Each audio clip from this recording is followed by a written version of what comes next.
Hello guys, welcome to our channel. இன்னைக்கான நிகழ்வு ரொம்ப ரொம்ப பயங்கரமா இருக்க போதுங்க. ஒரு ஹாஸ்பிட்டலுக்கு போயிட்டு அன்னைக்கு காய்ச்சல் காரணமா அட்மிட் ஆகுறாங்க. அட்மிட் ஆன அந்த பொண்ணுக்கு பிரசவ வார்டில் நடந்த பயங்கரமான சம்பவங்க. அந்த அம்மா வேற ஒரு வார்டில் தான் அட்மிட் ஆயிருக்காங்க. ஆனா பிரசவ அறை பக்கமாவே இருந்திருக்கு. அங்க நடந்த பயங்கர சம்பவத்தை பார்த்து இவங்களுக்கு இன்னமுமே உடம்பு சரியில்லாம போய் ரொம்ப கஷ்டப்பட்டு அதுல இருந்து மீண்டு வந்திருக்காங்க. அவங்களுக்கு என்னென்ன நடந்துச்சுன்றத வீடியோ தொடர்ந்து பார்த்து தெரிஞ்சுக்கலாம். அதுக்கு முன்னாடி நம்மளோட சேனலான சினோ ஸ்டோரிஸை சப்ஸ்கிரைப் பண்ணிக்கோங்க. பக்கத்துல உள்ள பெல் ஐகான்ல ஆல் கொடுத்து வச்சுக்கோங்க. வாங்க வீடியோக்குள்ள போகலாம்.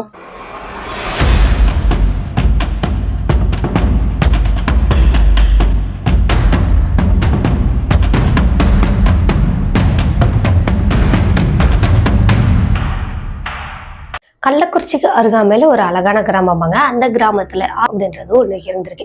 அந்த கட்டடம் ரொம்பவே பாலடைஞ்ச கட்டடமா தான் இருக்குமா. ஃபர்ஸ்ட் ஆரம்பத்துல என்ட்ரன்ஸ்ல சூப்பரா இருக்குமா. உள்ளெல்லாம் பார்த்தோம்னா கொஞ்சம் டேமேஜ் ஆகி பழைய கட்டடம் மாதிரி தான் இருக்குமா. அதை பார்த்தாவே பயப்படுற மாதிரி தான் இருக்குமா. அன்னைக்கு இந்த ரம்யா அப்படின்றவங்க என்ன பண்ணிருக்காங்கன்னா, உடம்பு சரியில்லையாட்டுக்குங்க.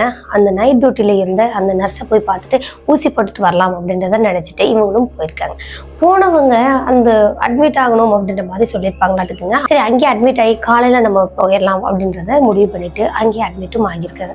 அங்க இவங்களுக்கு ட்ரிப்ஸ் எல்லாம் இறங்குது, ஊசி எல்லாம் போட்டாங்க. ஊசி போட்டதுமே கொஞ்சம் காய்ச்சல் எல்லாம் குறைஞ்சிருச்சான். அதுக்கப்புறமா இந்த நர்ஸ் அவங்களோட ரூம்ல போய் கொஞ்சம் ரெஸ்ட் எடுக்கலாம் அப்படின்னு படுத்துட்டாங்களாங்க. இந்த ரம்யா அப்படின்றவங்களுக்கு தூக்கமே வரல. ஏதோ ஒண்ணு டிஸ்டர்பன்ஸா இருக்கிற மாதிரியே இருந்திருக்கு. சரி, என்னதாண்டா இப்படியே இருக்குது அப்படின்னு சொல்லிட்டு அந்த பொண்ணும் ரம்யாவும் மெதுவா எந்திரிக்கிறாங்க. எழுந்து அந்த ட்ரிப்ஸ் எல்லாம் போட்டிருந்தாங்க, அதெல்லாம் போட்டு முடிச்சிட்டாங்களாட்டுக்கு. இப்போ அந்த வென்ஃபிளானோட இவங்க வெளியே போறாங்க. வெளியே போயிட்டு கொஞ்சம் காத்தாட நிக்கலாம் அப்படின்னு நின்றுட்டு இருந்திருக்காங்க. இவங்க அட்மிட் ஆன அந்த ரூமுக்கு பக்கத்திலேயே பிரசவ வார்டோட என்ட்ரன்ஸ் இருக்கு. அந்த என்ட்ரன்ஸ்குள்ள இருந்து யாரோ ஒரு பிரசவ வழியில துடிக்கிற மாதிரி அழுகிற மாதிரியான அந்த குரல் கேட்டிருக்கேன். இப்போ ரம்யா வேக வேகமா இந்த நர்ஸை பார்க்குறாங்க. அந்த நர்ஸு நல்லாவே ரெஸ்ட் எடுத்துட்டு தூங்கிட்டு இருந்திருக்கிறாங்க. சரி, நம்மளே போய் பார்ப்போமே அப்படின்னு சொல்லிட்டு ரம்யா மட்டும் அந்த பிரசவ வார்டுக்குள்ள போறாங்க. அங்க போகும்போது அங்க எந்த ஒரு லைட்டுமே எரியலை. என்னடா ஒரு அம்மா கத்துறாங்க, லைட்டு கூட போடாம இப்படியே ஒரு ஹாஸ்பிட்டல் இருக்கும் அப்படின்னு நினைச்சுக்கிட்டே இவங்க உள்ள போறாங்க. உள்ள போகும்போது இவங்க அவங்களோட மொபைல் டார்ச் ஆன் பண்ணிட்டாங்க. ஆன் பண்ணிட்டு மெதுவா ஒரு இதா தேடி தேடி பார்க்குறாங்க. ஒரு ரூம்குள்ள இருந்து அந்த சத்தம் கேட்குதுங்க. இப்போ அந்த சத்தம் கேட்ட அந்த ரூமை போயிட்டு மெதுவா பயத்தோட திறக்கிறாங்க. ஏன்னா அன்டைம் ஆயிடுச்சு. இப்போ அந்த ஹாஸ்பிட்டல்லையே ரொம்ப அமைதியான ரூம்னா அந்த ரூம்குள்ள போகும்போது தான் ரொம்ப அமைதியா இருந்தது. இப்போ அந்த கதவை மெதுவா திறக்கிறாங்க. துரு பிடிச்ச கதவுன்றதுனால அது கொஞ்சம் சத்தமும் வந்திருக்கு. சத்தம் வந்ததும் இப்போ அந்த வார்டுக்குள்ள யார் இருக்கிறாங்க அப்படின்றத எட்டி மெதுவா தலையை மட்டும் விட்டு பார்க்குறாங்க. அங்க பார்த்த அந்த காட்சி ரம்யாவால மறக்க முடியாத காட்சியாங்க. என்னன்னா, அங்க ஒரு பொண்ணு ஒரு குழந்தையோட உட்கார்ந்துட்டு இருக்காங்க. அதுக்கு பக்கத்துலயே ஒரு பயங்கரமான ஒரு பேய் உருவத்துல ஒரு நர்ஸும் நிற்கிற மாதிரி இருக்காங்க. இந்த உருவத்தை ரெண்டு உருவத்தையும் பார்த்த ரம்யா பயங்கரமா கதறாங்க. ஐயோ அப்படின்னு கதறாங்க. இப்போ இவங்க கத்துன அந்த சத்தம் அந்த ரெண்டு உருவங்களுக்கும் நல்லாவே கேட்டுச்சுங்க. திரும்பியும் பார்த்துருக்காங்க. அந்த உருவம் பார்த்ததும் இவங்களுக்கு கை கால் நடுக்கம் பிடிச்சிச்சாங்க. வேக வேகமா அங்க இருந்து வெளியே ஓடி வரலாம் அப்படின்னு வராங்க. வர வழியில இந்த மெயின் என்ட்ரன்ஸ் இருக்கு பார்த்தீங்களா, அந்த பிரசவ வார்டுக்கு, அந்த என்ட்ரன்ஸோட கதவு தானாவே லாக் ஆயிடுச்சுங்க. இவங்களும் எவ்வளவோ தட்டி தட்டி திறக்கிறாங்க. சுத்தமா ஓப்பனே பண்ண முடியலையாம் ரம்யாவால. என்னடா இது இப்படி நம்ம மாட்டிக்கிட்டோமே அப்படின்னு சொல்லிட்டு வேக வேகமா பக்கத்துல இருந்து அந்த ஜன்னலை ஓப்பன் பண்ணிட்டு கத்தணும் அப்படின்னா வெளியே இருக்கிறவங்க யாராவது நமக்கு ஹெல்ப்புக்கு வருவாங்க அப்படின்ட்டு வேகமா கதவு அந்த ஜன்னலை ஓப்பன் பண்ணிட்டு பாக்குறாங்களாங்க. அங்க பார்த்தாலுமே இவங்களுக்கு அதுக்கு பக்கத்துல இருந்த எந்த ஒரு வார்டுமே தெரியலையாங்க. வெளியே யாருமே இருக்கிற மாதிரியும் தெரியல. ஃபுல்லா கபூர்ல இருட்டா மட்டும் தெரிஞ்சிருக்கு. அந்த டைம்ல இவங்களுக்கு எதனால அந்த மாதிரி தெரிஞ்சிச்சுன்றது தெரியல. ஒருவேளை அந்த அமானுஷத்தினால அந்த மாதிரி தெரிஞ்சிச்சான்றது புரியவே இல்லை இவங்களுக்கு. அடுத்து இவங்க வேக வேகமா ஓடி போய் அந்த கதவை டம்முன்னு தட்டுறாங்க. எந்த ஒரு ரியாக்ஷனுமே இல்லைங்க. இவங்க தட்டிக்கிட்டே இருக்கும்போது அந்த கதவு துருபிடிச்ச கதவு உள்ள இருந்துச்சு பார்த்தீங்களா, அது மெதுவா ஓப்பன் ஆகுதுங்க. அந்த சத்தம் நல்லாவே இவங்களுக்கு கீச்சன்னு ஒரு மாதிரி சவுண்டு கேட்டிருக்கு. இந்த சத்தத்தை கேட்டதும் டார்ச் திருப்பி பார்க்குறாங்களாங்க. அங்க அந்த உருவங்கள் மெதுவா வர்ற மாதிரி இருக்கு. அதுவும் நர்ஸோட உருவம் தான் ஃபர்ஸ்ட் வர மாதிரி இருக்குங்க. அந்த நர்ஸோட உருவத்தை பார்க்கவே ரொம்ப பயங்கரமா கொடூரமா இருந்திருக்கு. என்னடா இது இப்படி வந்து மாட்டிக்கிட்டோமே அப்படின்றத புரிஞ்சுக்கிட்ட ரம்யா வேக வேகமாக கத்துறாங்க கதறாங்க. என்ன பண்ணி முடியாத பட்சத்தில் அந்த வார்டுக்குள்ளேயே சுற்றி சுற்றி அந்த பக்கம் இந்த பக்கம் ஓடி ஓடி ஒளிறாங்க. கடைசியாக ஒரு பெட்டுக்கு அடியில் படுத்துட்டு இருக்கிறாங்க. அந்த உருவங்களும் அப்படியே மெதுவாக வருதாங்க. வந்து அந்த மெயின் என்ட்ரன்ஸ் வரைக்கும் நிற்குதாங்க. மறுபடியும் நகர்ந்து போகுதுங்க. நடந்து போகலை, நகர்ந்து ஊர்ந்து போயிட்டுருக்கு. அதையும் நல்லாவே பார்த்துட்டாங்க இவங்க. இந்த மொபைலில் உள்ள டார்ச்லாம் ஆஃப் பண்ணிட்டு அமைதியாக இருந்தப்போ அந்த உருவங்கள் எதையோ பேசுகிற மாதிரி இருந்திருக்குங்க. அதுவும் அந்த பொண்ணோட உருவம் பிரசவ வழியில் அழுகிற மாதிரியான அந்த குரலாகவும் இருந்திருக்கு. கூடவே ஒரு குழந்தையோட அந்த சத்தமும் கேட்டு இப்படி இந்த சத்தங்கள் மாறி மாறி கேட்க கேட்க ரம்யாவுக்கே பைத்தியம் பிடிச்ச மாதிரி மண்டைக்குள்ள ஏதோ பண்ணுற மாதிரி இருந்திருக்குங்க. இந்த ஃபீல்ட்லேருந்து அவங்களால வெளியே வர முடியல. அடுத்தது அங்கேருந்து மெதுவாக எந்திரிக்கிறாங்க. எந்திரிக்கும் போது பெட்டிலே இடிச்சுக்கிட்டாங்க. இடித்ததும் தலையிலேயே நல்லா இடிச்சுக்கிட்டாங்க. தலையை தேய்ச்சிக்கிட்டே இவங்க நகர்ந்து வராங்க. அப்போன்னு பார்த்தா இவங்களுக்கு பின்னாடி இவங்களோட தலையை யாரோ தேய்ச்சி விட்டுக்கிட்டே வர்ற மாதிரி ஃபீல் ஆயிருக்குங்க. இவங்க தேய்ச்சிட்டு கையை எடுத்துட்டாங்க. மறுபடியும் யாரோ தேய்க்கிற மாதிரி இருந்திருக்குங்க. ஐயோ அப்படின்ட்டு இவங்க தலையிலலாம் கையை வச்சு வச்சு பார்க்குறாங்களாங்க. சுத்தமாக அங்கே எதுவுமே இல்லை. ஆனால் இவங்களுக்கு ஒரு 4 தடவை இந்த மாதிரி தேய்ச்சது ஃபீல் ஆயிருக்கு. இதுக்கப்புறம் இங்கே ஒரு நிமிஷம் கூட நிற்காது கூடாதுடா அப்படின்னு சொல்லிட்டு வேக வேகமாக மொபைல் எடுத்துட்டு ஃபோன் பண்ணலாம் அப்படின்னு ஃபோன் பண்ணுறாங்க. யாருக்குமே லைனும் போகலை. இப்போ உடனே வேக வேகமாக அந்த கதவை போய் ஓப்பன் பண்ணுறாங்களாங்க. அந்த பிரசவ வார்டு ஓப்பன் ஆயிடுச்சுங்க. அந்த மெயின் டோர் இப்போ மெயின் டோர் ஓப்பன் ஆகிடுச்சுடா அப்பா சாமி அப்படின்னு சொல்லிட்டு வெளியே வராங்களாங்க. பார்த்தா அந்த பக்கம் இந்த பக்கம் அந்த நர்ஸ் வந்து இந்த ரம்யாவை தேடிட்டு இருந்திருக்காங்க. ரம்யா ரம்யா அப்படின்னு சொல்லி இவங்களோட பேரை சொல்லி தேடிட்டு இருந்திருக்காங்க. கூட இவங்களோட ஹஸ்பண்ட் வந்திருக்காங்க பார்த்தீங்களா, அவர்கிட்டையும் கேட்குறாங்க உங்களோட மனைவி எங்கன்னு கேட்குறாங்க. அவருக்கும் தெரியல. அவரும் இவங்க போனதை பார்க்கலையாட்டுக்கு. இப்படி மாற்றி மாற்றி 2 பேரும் அங்கே தேடிட்டு இருந்திருக்காங்க. கடைசியாக ரம்யா வந்து வெளியே நின்று சத்தம் போட்டிருக்காங்க. அதுக்கப்புறமா தான் 2 பேருமே பார்த்துருக்காங்க.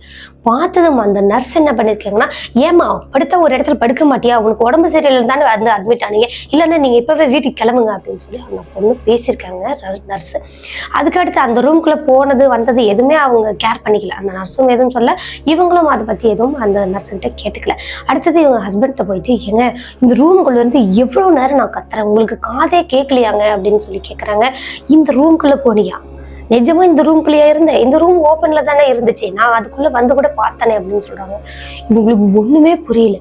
என்னது நீங்க வந்து பாத்தீங்களா, இல்லைங்க இது லாக் ஆனது ஓப்பனே பண்ண முடியாம நான் இவ்வளவு நேரம் தவிச்சிட்டு இருந்தேங்க அப்படின்னு சொல்றாங்க ரம்யா.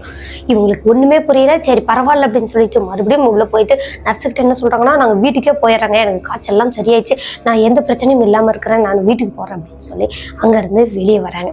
வெளியே வந்ததுமே அந்த ரம்யாவோட உடம்பு ஃபுல்லா வேர்த்து கொட்டுதாங்க. அவ்வளோ ஒரு பயமா இருந்திருக்காங்க. ஜில்லுன்னு ஆயிட்டாங்க கை கால் எல்லாம். இப்போ ரொம்ப ஜில்லுன்னு இருக்கியே, வீட்டுக்கு போயிட்டு ஒரு காஃபி குடிச்சிட்டு அதுக்கப்புறமா படுத்து தூங்கு அப்படின்னு சொல்லி அவங்க ஹஸ்பண்ட் சொல்லியிருக்காருங்க. அடுத்தது போகிற வழியிலே பால் பாக்கெட்டும் வாங்கிட்டு அந்த நேரத்துக்கு கடைக்காரர் எழுப்பி பால் வாங்கிட்டு இவங்க போயிருக்காங்கன்னா பார்த்துக்கோங்களேன். அவ்வளோ ஒரு பயம், ஃபுல்லாக உடம்பெல்லாம் அப்படி ஜில்லுன்னு ஆயிடுச்சு. அடுத்து அந்த கடைக்காரரும் பயங்கரமாக திட்டிட்டு அதுக்கப்புறமா தான் எடுத்து கொடுத்துருக்காங்க. இவங்களுக்கு தெரிஞ்சவங்க தான் நாட்டுக்குங்க, ஆனால் திட்டிட்டு எடுத்து கொடுத்துட்டாங்க. போயிட்டு அதுக்கப்புறமா இவங்க பாலை காய்ச்சி டீயை வச்சு குடிச்சிக்கிட்டு ரம்யா என்ன பண்ணுறாங்கன்னா, நடந்த விஷயங்கள் எல்லாத்தையுமே அவங்களோட கணவர்கிட்ட சொல்லியிருக்காங்க. இப்போ இவங்களோட கணவர் நம்புவாருன்னு நினைக்கிறீங்களா? கண்டிப்பா அவர் நம்பவே இல்லைங்க. போடி, நான் வந்து உள்ளே பார்த்தா நீ தான் எங்கேயோ போயிட்ட அப்படின்றத சொல்லியிருக்காங்க. அதுக்கப்புறமா சுத்தமா நம்பாத கணவர், சரி பரவாயில்ல நீ அமைதிப்படுத்த தூங்குன்னு ரம்யாவை மாத்திரையெல்லாம் போட்டு படுக்க வச்சுட்டாரு. நல்லா தூங்கிட்டு இருந்த அந்த ரம்யா ஒரு 2 மணி நேரம் கழிச்சு திடீர்னு அலறாங்களாங்க, கத்துறாங்களாம். அந்த கட்டில இருந்து கீழே விழுந்துட்டு அந்த பக்கம் இந்த பக்கம் ஓடுறாங்களாங்க. இந்த சத்தத்தை கேட்டு கணவர் எந்திரிச்சிட்டு, என்னாடி ரம்யா என்னாச்சு அப்படின்னு கேட்குறாங்களாங்க. அந்த ரம்யா எதுவுமே பேசாமலே அந்த பக்கம் இந்த பக்கம் ஓடிக்கிட்டு கத்திக்கிட்டே இருந்திருக்காங்க. இந்த இந்த விஷயத்த பார்த்துட்டு வேக வேகமாக ரம்யா பக்கத்தில் போயிட்டு இப்படி இறுக்கி பிடிக்கலாம் அப்படின்னு ட்ரை பண்ணுறாருங்க அவங்களோட கணவர். அவங்க கணவரை தள்ளி விட்டுட்டு அவங்க ஓடிக்கிட்டே இருந்திருக்காங்க. இது ஒண்ணுமே புரியாமலே கணவரும் அந்த பக்கம் இந்த பக்கம் ஓடுற ரம்யாவை ஒரு இடத்துல நிக்க வச்சு ஒரு அரைஞ்சு என்னதாண்டி உன் பிரச்சனை அப்படின்னு கேட்கும்போது ரம்யா அழுதுகிட்டே சொல்றாங்க, ஏங்க அங்க நான் அந்த ஹாஸ்பிட்டல்ல பார்த்தா அதே உருவம் இப்போ நான் படுத்துட்டு இருந்தேன்ல, என்னை போட்டு ஃபுல்லா அழுத்திருச்சுங்க, என்னால தப்பிக்கவே முடியல, முக்கிய திணறி உங்களை கூப்பிடுறாங்க, நீங்க எந்திரிக்கவே இல்லை, அதுக்கப்புறமும் என்னை அப்படியே கழுத்து பிடிச்சு நெரிக்கிற மாதிரி வந்துச்சுங்க, இந்த கழுத்தை நெரிக்க வந்ததுக்கு அப்புறமா நானும் என்னென்னமோ பண்ணி கீழே தள்ளி விட்டுட்டு நானும் ஓட ஆரம்பிச்சிட்டேன். கீழே விழுந்து உருண்டு ஓடுறேங்க. அது என்னை விடாம பின்னாடியே வருதுங்க. என் முதுகுலையே ஏறிக்கிச்சிங்க அப்படின்றத சொல்லியிருக்காங்க. என்னது முதுகுல ஏறிச்சாடி அப்படின்னு கேட்டதும் இவங்க அப்படியே ஷாக் ஆயிட்டாங்க. இவருக்கே ஒரு நிமிஷம் உடம்பெல்லாம் சிலிர்த்துருச்சு. ஆமாங்க அப்படின்னு சொல்லிட்டு பின்னாடி இங்கதாங்க இங்க பாருங்க அப்படின்னு சொல்லிட்டு அவங்க காட்டுறாங்களாங்க. அங்க எதுவுமே தெரியல. ஆனா அந்த முதுகுல ஏறினது இவங்களுக்கு நல்லா புரிஞ்சிருக்கு. அடுத்தது சரி ஓகேவா ஒன்றும் இல்லை அப்படின்னு சொல்லிட்டு இங்க திருநீரை எடுத்து வச்சு விட்டுட்டு இப்போ ஒன்றும் பிரச்சனை இல்லைல்ல எதுவும் இல்லைல்ல அப்படின்னு சொல்லி அவங்களோட கணவர் தூங்காமலே ரம்யாவை பாதுகாத்துட்டு இருந்திருக்காங்க. ரம்யாவும் அதே மாதிரி ஒரு 3 மணி நேரம் முழிச்சுட்டே இருந்துட்டு அந்த பயத்திலே இருந்தாங்க. அதுக்கப்புறம் தானா தூங்கிட்டாங்க. ரம்யா தூங்கி கொஞ்ச நேரத்துல இவரும் தூங்கிட்டார். காலையில விடிஞ்சதுக்கு அப்புறமா ரம்யாவுக்கு காய்ச்சல் இன்னும் கொளுத்தி எடுத்துட்டு இருக்கு. பயங்கரமான காய்ச்சலா இருந்திருக்கு. ஆஹா இந்த காய்ச்சல் நிக்காது போல அப்படின்னு சொல்லிட்டு மறுபடியும் இவங்க என்ன பண்றாங்க ஹாஸ்பிட்டலுக்கு போறாங்க. அங்க போயிட்டு ஊசி எல்லாம் போடுறாங்க. நைட்டு நாங்க வந்தோம்ல அப்படின்ற விஷயத்த சொல்லிட்டு அந்த நர்ஸுக்கிட்ட இந்த ரூம்குள்ள ஏதாவது நடக்குமா அப்படின்ற மாதிரி கேட்டுருக்காரு. இந்த ரூம் வந்து அவங்க பூட்டி தான் வச்சிருந்திருக்காங்க. அந்த பூட்டே கொஞ்சம் துருப்பிடிச்ச மாதிரி தான் இருக்கு. இப்ப பக்கமா தான் அந்த ரூமை வந்து கிளீன் பண்ணி எடுத்துட்டு இவங்க அந்த வேஸ்ட் ரூமா யூஸ் பண்ணிக்கலாம் அப்படின்ற மாதிரி அந்த இதை வச்சிருந்திருக்காங்க. அப்போ இந்த இது இங்க உள்ள என்ன நடந்துச்சுன்றது தெரியாது. நான் ரொம்ப வருஷமா பூட்டி தான் இருந்துச்சு. இப்போ அதை ஓப்பன் பண்ணிட்டாங்க. இது வந்து நாளையில இருந்து கிளீன் பண்ணி இந்த ரூமையும் யூஸ் பண்றதா ஐடியாவில் இருக்காங்க அப்படின்ற மாதிரி அந்த நர்ஸ் சொல்லியிருக்காங்க. சரி அப்படின்னு சொல்லி ஊசி எல்லாம் போட்டு மாத்திரை எல்லாம் வாங்கிட்டு இவங்க வந்துட்டாங்க. ஏன்னா அந்த இடத்துல போயிட்டு நம்ம இப்படிலாம் நடந்துச்சு அப்படின்றத சொன்னா அவங்க கண்டிப்பா நம்பவும் மாட்டாங்க. கூடவே அங்க ட்ரீட்மெண்ட்டுக்கு வர நிறைய பேர் அங்க வந்து பயந்துருவாங்க அப்படின்றதுனால அவங்க சொல்லாமலே வந்துட்டாங்க. இப்போ வந்ததுக்கு அப்புறமா இந்த பொண்ணுக்கு ரம்யாவுக்கு காய்ச்சல் கொஞ்சமா குறைஞ்சிருச்சுங்க. குறைஞ்சதுக்கு அப்புறமா இப்போ ஓகேவா இருக்கல அப்படின்னு சொல்லி ஒரு 2 நாளைக்கு கஞ்சி குடிச்சிட்டு இருந்திருக்காங்க. கஞ்சி குடிச்சாலும் மாத்திரை போட்டாலும் மாத்திரை போட்டு ஒரு 1/2 மணி நேரம் நல்லா இருக்காங்க. மறுபடியும் இவங்களுக்கு காய்ச்சல் வருது.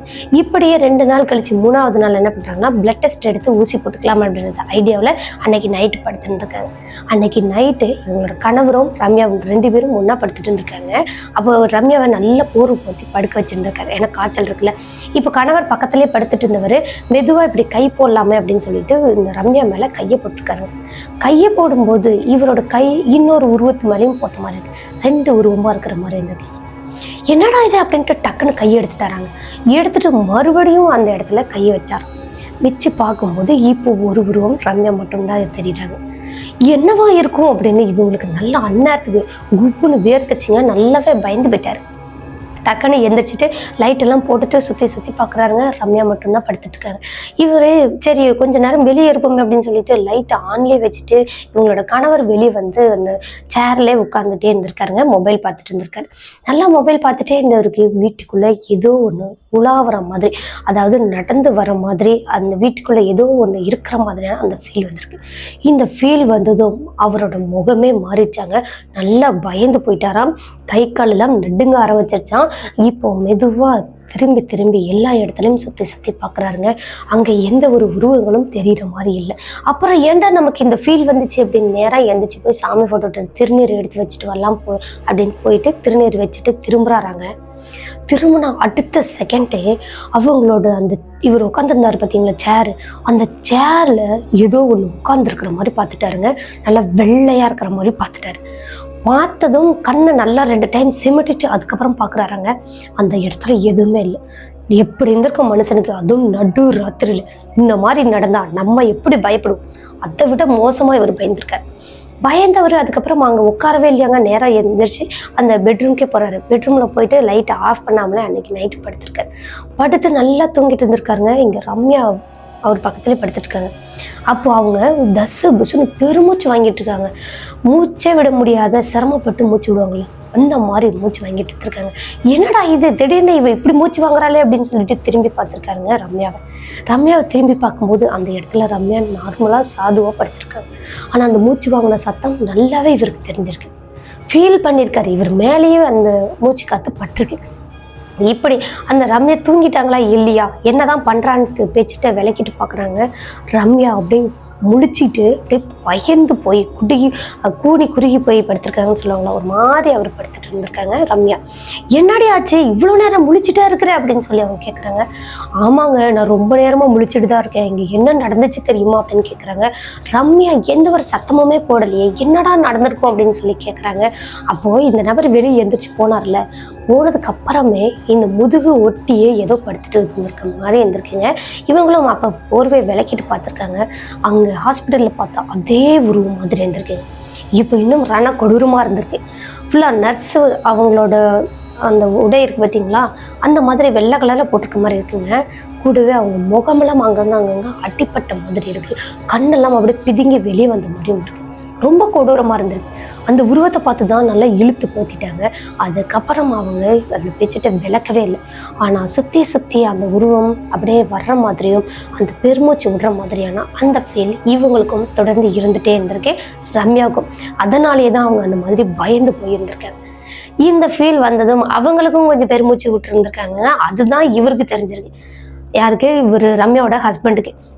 அப்புறம் அவரும் சொன்ன விஷயங்கள் எல்லாம் கேட்டுட்டு ஒண்ணுமில்லமா நம்ம காலையில வேற வீடு பார்த்தலாம், இல்லைன்னா நம்ம அம்மா வீட்டுக்கு போயிட்டு கொஞ்ச நாள் இருந்துட்டு வரலாம் அப்படின்றத முடிவு பண்ணியிருக்காங்க. சரிங்க அப்படின்னு சொல்லிட்டு அன்னைக்கு காய்ச்சல் இருந்திருக்குங்க. அந்த காய்ச்சல் இன்னும் எக்ஸ்ட்ரீமாவே இருந்திருக்கு. ஆனா அன்னைக்கு விடியவே அந்த காய்ச்சலோடய அவங்க ஓட்டிட்டாங்க. அடுத்த நாள் காலையில விடியுதுங்க. விடிஞ்சதுக்கு அப்புறமா துணியெல்லாம் பேக் பண்ணிக்கிறாங்க. ஒரு 2 நாளைக்கு தேவையான துணியெல்லாம் பேக் பண்ணிட்டு இவங்க என்ன பண்றாங்கன்னா நேரா பெரிய ஹாஸ்பிட்டல் போறாங்க.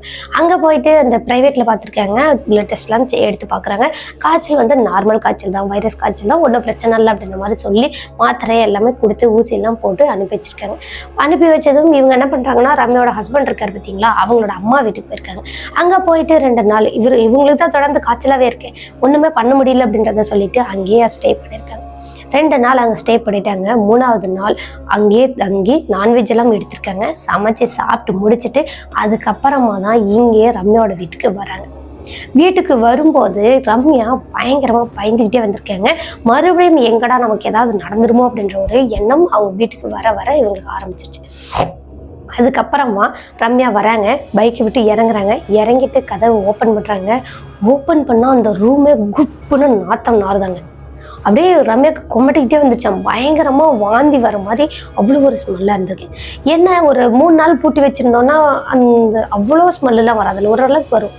ஆனால் இது பயங்கரமான ஸ்மெல்லாக இருந்திருக்கு. சரின்னு வீட்டுக்குள்ளே போகிறாங்க, மூக்கெல்லாம் பொத்திக்கிட்டே போகிறாங்க. போயிட்டு பார்த்தா கிச்சனில் இருக்கிற பொருள் எல்லாம் கீழே கிடக்குதுங்க. தண்ணி எல்லாம் கீழே ஊற்றி கிடக்குது. அங்கே அந்த பெட்ரூமில் பயங்கரமான நாத்தம் நாறிட்டு இருந்தது. இதுக்கப்புறமா நம்மளால் க்ளீன் பண்ண முடியாதுடா சாமி அப்படின்னு சொல்லி ஒரு மணி நேரம் வெளியே உட்காந்து அக்கம் பக்கம் இருக்கிறவங்கள்ட்ட பேசிகிட்டு இருந்திருக்காங்க. அப்போ அக்கம் பக்கம் இருக்கிறவங்க என்ன சொல்கிறாங்கன்னா, நைட்டு ஒரு 10 மணி இருக்குமா, நீ வந்தியா அப்படின்றத கேட்டிருக்காங்க. நான் வரலங்க அப்படின்றத சொல்லிட்டு அதுக்கப்புறமா அவங்க என்ன சொல்றாங்கன்னா, உங்க வீட்டுக்குள்ள அந்த பாத்திரங்கள் எல்லாம் கீழே டமால் டுமில்னு விழுந்துச்சு, என்ன ஏதுன்றது எங்களுக்கு தெரியல, சரி நீங்க தான் வந்திருப்பீங்க, நீங்க தான் ஏதாவது உருட்டிருக்கீங்கன்னு நாங்க நினைச்சோம் அப்படின்ற மாதிரி சொல்லியிருக்காங்க. ஆனா இவங்க வரவே இல்லை அப்படின்றத தெளிவுபடுத்திருக்காங்க. அடுத்தது இவங்க வீட்டுக்குள்ள போகிறதுக்கு துணிவாங்களா? கண்டிப்பா கிடையாதுங்க. இவங்க என்ன பண்றாங்கன்னா, அந்த வீட்டுக்கு வெளியவே கொஞ்சம் நேரம் யோசிச்சு பார்த்துட்டு இருக்காங்க. அதுக்கப்புறம் என்ன பண்றது, நம்ம இன்னைக்கு நைட் தங்கி தானே ஆகணும் அப்படின்றதுனால அவங்க வீட்டுக்குள்ள போறாங்க. வேகமா இந்த வீடெல்லாம் கிளீன் பண்ணிட்டு சீக்கிரமாவே சாம்பிராணி புகையை வீடு ஃபுல்லா போட்டிருக்காங்க. வீட்டுக்குள்ள ஃபுல்லா போட்டு முடிச்சுட்டு சாமியெல்லாம் கும்பிட்டு முடிச்சுட்டு அதுக்கப்புறம் ரம்யா வெளியே வராங்க. அப்போதான் அந்த வீடே ஒரு பாசிட்டிவ் எனர்ஜியா இருக்கிற மாதிரியும் இருந்திருக்கு. ஆனா இருந்தாலும் உள்ளுக்குள்ள ஏதோ ஒரு உறுத்தல்கள் இருந்துட்டே இருந்திருக்கு ரம்யாவுக்கு. வெளியே உட்காந்து பேசிட்டு இருந்த ரம்யா அதுக்கப்புறம் அவங்களோட கணவர் வந்து இந்த காய்கறி எல்லாம் வாங்கிட்டு வர அப்படின்னு சொல்லிட்டு வெளியே போயிட்டாராங்க. இவங்க வெளியே உட்காந்து பேசிட்டு இருந்தவங்க சரி கொஞ்சம் நேரம் போய் படுக்கலாமே அப்படின்னு சொல்லிட்டு வீட்டுக்குள்ள போறாங்க. வீட்டுக்குள்ள போகும்போது ஃபுல்லா புகையா இருந்திருக்குங்க. அந்த சாம்பிராணி புகை அவ்வளவு போட்டிருக்காங்க, வீடு ஃபுல்லா நிரம்பி இருக்கட்டுமே அப்படின்னு சொல்லிட்டு. அப்போ அந்த புகையெல்லாம் தாண்டி இவங்க உள்ள போறாங்க. உள்ள போயிட்டு கொஞ்ச நேரம் படுக்கிறாங்க பெட்ரூம்ல. அந்த போர்வை எல்லாத்தையுமே துவைச்சு காய போட்டாங்க. இப்போ அவங்க வேற ஒரு இதை யூஸ் பண்ணி தான் படுத்திருக்காங்க. படுத்து கொஞ்ச நேரம் அப்படியே கண்ணை அசந்துட்டாங்க. இவங்களுக்கு ஆல்ரெடி உடம்புலாம் டயர்டாக இருக்கிறதுனால கண்ணை அசத்துனாங்க. நல்லா கண்ணை அசந்தவங்களுக்கு திடீர்னு ஏதோ ஒன்று வீர்னு கத்துற மாதிரி, ஒரு பொண்ணு வழியில துடிக்கிற மாதிரியான அந்த சத்தங்கள் கேட்குதுங்க. இப்போ டக்குன்னு அவ்வளோ தூக்கத்தில் இருந்தவங்க எழுந்துட்டு அந்த பொண்ணோட குரல் எங்கே கேட்குது அப்படின்றத யோசிச்சு வீடு ஃபுல்லாக தேடுறாங்க. எங்கேயுமே கேட்கல. ஆனால் இவங்க தூங்கும்போது நல்லாவே கேட்டிருக்குங்க அந்த குரல். இப்படி ஆனதும் அந்த பொண்ணு அவங்க அந்த ரூம்குள்ளேயே இல்லையாங்க, வெளியே வந்துட்டாங்க. வெளியே வந்துட்டும் இவங்களுக்கு ரொம்ப டயர்டாக இருந்ததுனால திண்ணமேலேயே படுத்துட்டாங்க. அடுத்தது அவங்களோட கணவர் வராரு. கணவர் வந்து அந்த காய்கறிலாம் வாங்கிட்டு வீட்டுக்குள்ளே வராருங்க. வீட்டுக்குள்ளே வரும்போது இவங்களோட கணவர் வந்து என்னம்மா ஆச்சு, ஏன் இப்படி படுத்துட்டு இருக்க, என்ன அப்படின்னு கேட்குறாங்க. அவங்களுக்கு நடந்த அந்த விஷயங்களை சொல்லியிருக்காங்க. சொன்னதுக்கு அப்புறமா அவங்களோட கணவர் என்ன சொல்றாருன்னா, இல்லைம்மா இன்னைக்கு நைட்டு மட்டும் இங்கே இருந்துட்டு நீ 1 வாரம் உங்க அம்மா வீட்டுக்கு போ, அங்கே போய் கொஞ்சம் ரெஸ்ட் எடுத்துட்டு அதுக்கப்புறமா வா, உனக்கு காய்ச்சல் காரணமாக கூட இந்த மாதிரிலாம் இருந்துட்டே இருக்கும் அப்படின்றத சொல்லியிருக்காங்க. சரிங்க அப்படின்னு சொல்லிட்டு அன்னைக்கு நைட்டு படுக்கிறாங்க. 2 பேருமே சமைச்சு சாப்பிட்டு முடிச்சுட்டு படுத்து தூங்குறாங்க. நல்லாவே மணி ஒரு 12, 12:30 மணி இருக்குமாங்க. அவ்வளோ நேரத்துக்கு ரம்யா நல்லா தூங்கிட்டு இருந்தவங்களுக்கு டக்குன்னு முழிப்பு வந்துருச்சுங்க. என்னமோ நடக்க போகுது அப்படின்ற மாதிரி உள்ளுணர்கள் சொல்லியிருக்கு. இப்போ முடிச்சுட்டு நேராக நிமிர்ந்து படுத்திருக்காங்க. சீலிங்கை பார்த்த மாதிரி மல்லாந்து படுத்திருக்காங்க. அடுத்த செகண்டேங்க அவங்க நெஞ்சு மேலே ஏதோ ஒன்று உட்கார்ற மாதிரி இருந்திருக்குங்க. அப்படியே தாவி பறந்து வந்து உட்காந்தா எப்படி இருக்கும் அந்த மாதிரி பொத்துன்னு வந்து உட்காந்துருக்குங்க. உட்கார்ந்ததும் கொஞ்சமான வெயிட்லாம் இல்லையாங்க, பயங்கரமான வெயிட்டாங்க. மூச்சு அப்படியே விடுறதுக்கு கஷ்டப்படுற அளவுக்கு அவ்வளோ ஒரு வெயிட்டாக இருந்துச்சாங்க. அடுத்தது அந்த உருவம் போட்டு அழுத்துன்னு அழுத்துதாங்க. இவங்களும் கையை காலை அசைக்கிறாங்க, இந்த உருவத்தை கீழே தள்ளுறாங்க. ஆனால் தள்ளவே முடியலையாம அவ்வளோ ஒரு வெயிட்டாக இருந்திருக்கு. பக்கத்துலேயே படுத்துட்டு இருக்கிறவங்களோட கணவரை வேகமாக தட்டுன்னு தட்டுறாங்க, கிள்ளுன்னு கிள்றாங்களாங்க. அவங்களோட கணவரும் எந்த ஒரு ரியாக்ஷனும் இல்லாமல் தூங்கிட்டே இருந்திருக்காரு. என்னடா இந்த மனுஷன் இப்படி தூங்குறானே அப்படின்னு சொல்லி வேகமாக இவங்களும் கத்துறாங்களாங்க. இவங்க கத்துற அந்த சத்தம் இவங்களுக்கு நல்ல பயங்கரமாக கத்துற மாதிரி இருந்திருக்கு. ஆனால் அவங்களோட கணவர் எந்திரிக்கவே இல்லை. நல்லா நடுங்கி போயிட்டாங்க. ஏன் எந்திரிங்க அப்படின்னு இவங்களும் கத்துறாங்க. அந்த உருவத்தை கீழே தள்ளவும் ட்ரை பண்றாங்க. ஒரு வழியா அந்த உருவத்தை கீழே தள்ளி விட்டுட்டாங்க. தள்ளி விட்டுட்டு இவங்களும் இரும்பிக்கிட்டே எந்திரிக்கிறாங்க.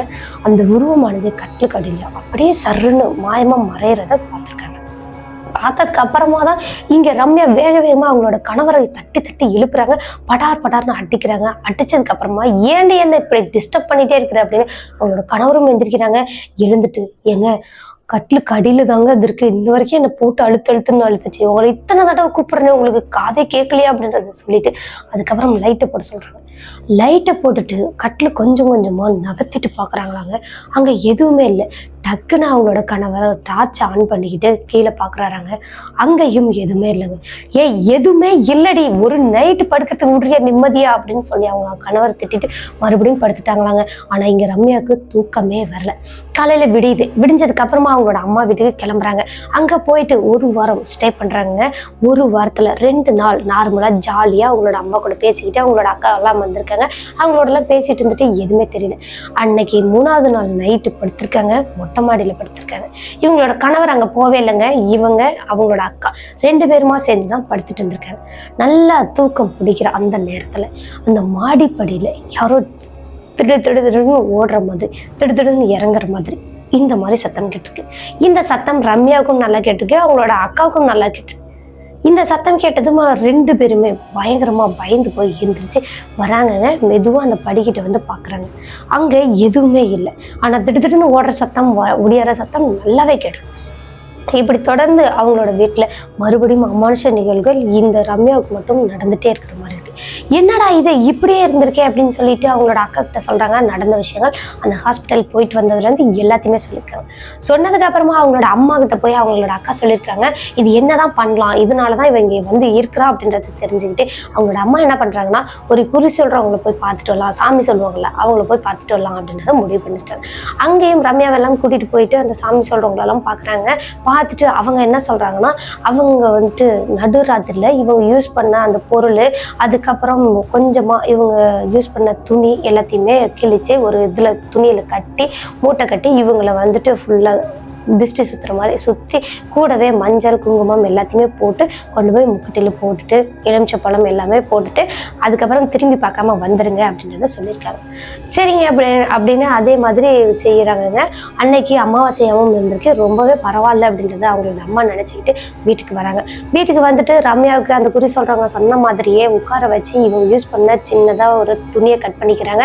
அதுக்கப்புறமா இவங்களோட காலடி மண்ணு, அதுக்கப்புறம் இன்னும் கொஞ்சம் எல்லாம் எடுத்து இவங்க திருஷ்டி சுத்துற மாதிரி சுத்தி அந்த சாமியோட என்ன சொன்னாங்களோ அதே மாதிரி கொண்டு போய் அந்த முச்சந்தில போட்டுட்டு இவங்களும் திரும்பி பார்க்காமலே வந்துட்டாங்க. வந்ததுக்கு அப்புறமா ரம்யாவுக்கு உடம்புல இருந்து ஒரு 10 கிலோ குறைஞ்ச மாதிரியான அந்த ஃபீல் வந்திருக்கு.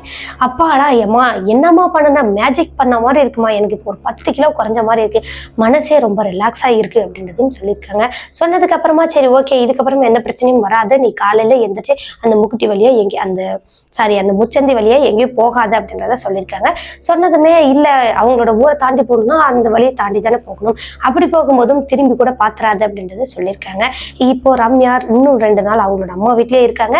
அதன் பிறகுதான் அவங்களோட அவங்களோட கணவரை வர சொல்லிட்டு அவங்களோட வீட்டுக்கு போறாங்க. அங்க போனா அவங்களோட வீட்லயும் எந்த ஒரு பிரச்சனையும் இல்லாம இருந்திருக்கு. கூடவே இவங்களோட அம்மா என்ன சொல்லியிருக்காங்கன்னா, வீட்டுக்கு முன்னாடி அந்த கண் திருஷ்டி பொம்மை மாதிரி ஒன்றும் கூடவே மந்திரிச்ச தகடு ஒன்றும் கொடுத்துருக்காங்க. அந்த இதை கொண்டு போய் வீட்டுக்கு முன்னாடி நிலப்படியில தொங்க விட்டுரு அப்படின்றத சொல்லியிருக்காங்க. சரின்னு அதையெல்லாம் எடுத்துட்டு போய் அதே மாதிரி செஞ்சுட்டாங்க. அண்ணன் ஒரு வாரம் எந்த ஒரு நான்வெஜ்ஜும் புழங்காமலே அவங்களோட வீட்டுல சாம்பிராணி புகையே போட்டு போட்டு சாமி கும்பிடுறாங்க. ரொம்ப பயபக்தியா இருக்காங்க. பக்கத்துல உள்ள கோவிலுங்களுக்கு போறாங்க. இப்படியே ஒரு வாரத்துக்கு அப்புறமா இவங்களோட வீட்டுல பாசிட்டிவ் எனர்ஜியான அந்த ஃபீலை இவங்க நல்லாவே ஃபீல் பண்ணியிருக்காங்க. அதுல இருந்து இவங்களோட வீட்டுல எந்த ஒரு பிரச்சனையுமே இல்லை. இப்பவுமே அந்த ஹாஸ்பிட்டலுக்கு போறாங்க. ஆனா அந்த ஹாஸ்பிட்டலோட அந்த பிரசவ வார்டில் அந்த இதெல்லாம் இடிச்சுட்டு நிறவிட்டு மறுபடியும் ஒரு கட்டடம் எழுப்பியிருக்காங்க. அந்த கட்டடத்துல எந்த ஒரு பிரச்சனையுமே இல்லை. இப்பவும் அந்த ஹாஸ்பிட்டலுக்கு போறாங்க வராங்க. இவங்களுக்கு டெலிவரி ஆனதும் அந்த இடத்துல தான். ஆனா பயந்துகிட்டே தான் போனாங்க. இப்போ எந்த ஒரு பிரச்சனையுமே இல்லை அப்படின்றத இந்த ரம்யா அப்படின்றவங்க சொல்லி முடிச்சிருக்காங்க. இது நான் உடம்பு சரியில்லைன்னு போன சிஸ்டர், ஆனா இந்த மாதிரி நடக்கும் நான் கொஞ்சம் கூட நினைக்கவே இல்லை அப்படின்னு சொல்லி இந்த நிகழ்வை முடிச்சுட்டாங்க. ரம்யாவுக்கு நடந்த இந்த நிகழ்வு எப்படி இருந்துச்சுன்னு மறக்காம கமெண்ட் பாக்ஸ்ல கமெண்ட் பண்ணுங்க. வீடியோ பிடிச்சிருந்தா லைக் பண்ணுங்க, ஹைப் பண்ணுங்க. மறக்காம நம்மளோட சினோ ஸ்டோரிஸ் சப்ஸ்கிரைப் பண்ணிட்டு பக்கத்தில் உள்ள பெல் ஐக்கன்ல ஆள் கொடுத்து வச்சிருங்க. இது மாதிரியான சம்பவங்கள் உங்களோட வாழ்க்கையிலோ அல்லது உங்க ஃப்ரெண்ட்ஸ் அண்ட் ரிலேட்டிவ்ல யாருக்காவது நடந்திருக்கா, அது உங்களோட முழு விருப்பத்தோட அல்லது அவங்களோட முழு விருப்பத்தோட இந்த நிகழ்வு நம்மளோட சேனல்ல வீடியோவா பார்க்கணும்னு ஆசைப்பட்டீங்கன்னா என்னோட வாட்ஸ்அப் நம்பருக்கு வாய்ஸ் நோட்டா சென்ட் பண்ணிக்கலாம். கண்டிப்பா அந்த நிகழ்வு நம்மளோட சேனல்ல வீடியோவா பார்க்க முடியும். ஓகே கைஸ், மீண்டும் ஒரு திகிலான பயங்கரமான ஹாரரான சம்பவத்தோட அடுத்த எபிசோட்ல சந்திக்கிற வரைக்கும் உங்களிடமிருந்து விடைபெறுகிறேன். உங்கள் சினோ ஸ்டோரிஸில் நான் உமா. டாடா பாய்.